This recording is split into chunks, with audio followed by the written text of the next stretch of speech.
भारतीय सेना के बेड़े में नया स्वदेशी हथियार शामिल हुआ है। इसका नाम है वेपन लोकेटिंग रडार, जो कि मेड इन इंडिया है और इसको इस वक्त भारतीय सेना की तरफ से लाइन ऑफ कंट्रोल और एलएसी पर डिप्लॉय भी कर दिया गया है। इसकी खासियत ये है कि ये दुश्मन की मोटार, गन और रॉकेट पोजीशन को लोकेट कर सकता है।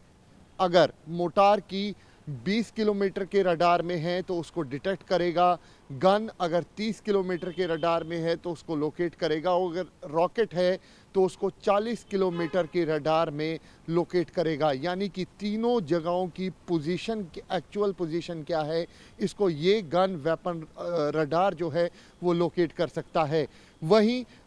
अगर डिस्ट्रॉय करना है गन और मोटार की पोजीशन को, तो ये मोटार को 20 और गन को 30 किलोमीटर के रेडियस में पूरी तरीके से डिस्ट्रॉय कर सकता है। यानी कि अब दुश्मन का बचना मुश्किल नहीं बल्कि नामुमकिन जैसा है। और इसको हाल ही में ही भारतीय सेना की तरफ से अपने बेड़े में भी शामिल किया गया है और साथ में लाइन ऑफ कंट्रोल और लाइन ऑफ एक्चुअल कंट्रोल पर डिप्लॉय कर दिया गया है।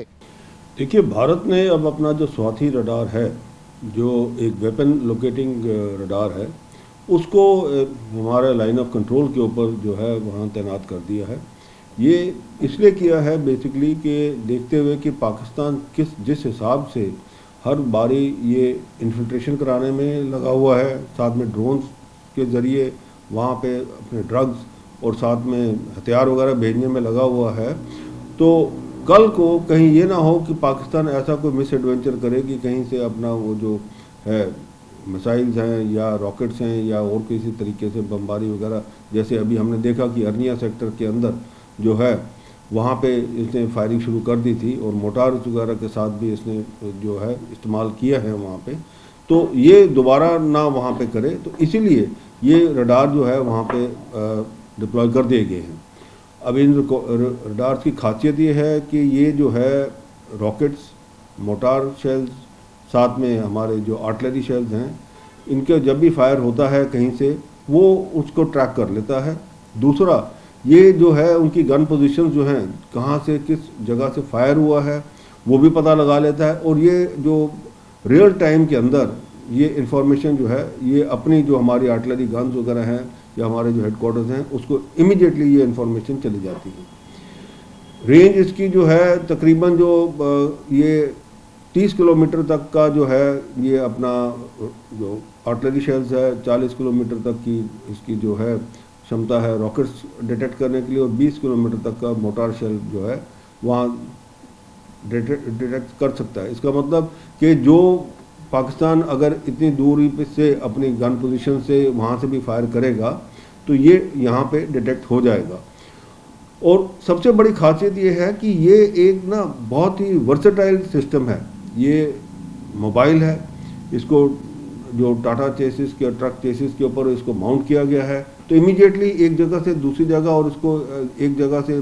दूसरी जगह ले जाने में इसको कोई प्रॉब्लम नहीं है। और ये जो हमारी डॉक्ट्रिन है शूट और स्कूट की, ये हमारी ऑटोमेटिकली, जैसे हमारे बोफोर्स गन्स वगैरह हैं वो जो है एकदम शूट करके अपनी गन पोजीशन चेंज कर सकती है, तो ये रडार भी उसी हिसाब से इमीडिएटली चेंज कर सकता है। अब इसकी और जो सबसे बड़ी खासियत ये है कि ये तकरीबन जो है 7 टारगेट जो है इकट्ठे एक टाइम पे ये कर सकता है, टारगेट इसको ट्रैक कर सकता है। दूसरा, 100 किलोमीटर बाय 100 किलोमीटर का जो दुश्मन का इलाका है उसके ऊपर निगरानी रख सकता है। वो मैप पूरा डिस्प्ले होता है और उसके ऊपर वो वहाँ से दिखा सकता है कि कहाँ से फायर हुआ है, गन से कौन सी जगह से फायर हुआ है, और उसको वो वहाँ डिस्प्ले कर देता है। और इसके अलावा हमारे जो हम बम्बार्डमेंट करते हैं, अगर उसके अंदर भी कोई जो है फाइन ट्यूनिंग करनी होती है, क्योंकि जब शेल गिरता है, देखिए जब एक आर्टिलरी गन से शेल फायर होता है तो उसका जो लैंडिंग जो होती है वो बड़ी ज़रूरी होती है देखना और पता लगाना कि क्या वो सही जगह गिरा है कि नहीं गिरा। अगर नहीं गिरा होता तो उसके अंदर फिर कैलिब्रेशंस करते हैं उसकी जो गन के अंदर, और ताकि वो जो शेल है वो सही जगह पर गिरे। ये रडार वो भी ट्रैक कर सकता है साथ साथ। और इसके अलावा ये तकरीबन 70 के करीब इकट्ठे जो है ये ऐसी चीज़ें सारी ट्रैक कर सकता है। इसके अंदर कोई प्रॉब्लम नहीं है इसको, और ये दोनों तरफ से इंफॉर्मेशन रिले कर सकता है। तो ओवरऑल अगर देखा जाए तो LOC के ऊपर ये जो इसका डिप्लॉय होना मतलब कि ये है कि अब भारत पाकिस्तान को एक चीज़ बड़े क्लियर दिखाना चाहता है और बताना चाहता है कि देखिए, कल अगर आप युद्ध विराम जो है हमारा जो अभी तक चल रहा था उसके अंदर कोई आप तोड़ेंगे, उसको कोई खलल करेंगे, आपका नुकसान ज़रूर होगा, क्योंकि ये रडार वो गन पोजीशंस ट्रैक कर लेगा, किस जगह से वो फायर हुआ है वो भी ट्रैक कर लेगा, और भारत के ऊपर पूरी की पूरी जो है अपने एक जो वो क्या कहते हैं ना, राइट ऑफ रिटेलिएशन जो है वो रहेगी कि उस गन पोजीशन को बर्बाद कर दे, उसके ऊपर फायर लाए, ताकि पाकिस्तान को एक सबक मिल जाए कि हिंदुस्तान की तरफ कोई भी मोटार, रॉकेट या आर्टिलरी गन से फायर नहीं करे वो।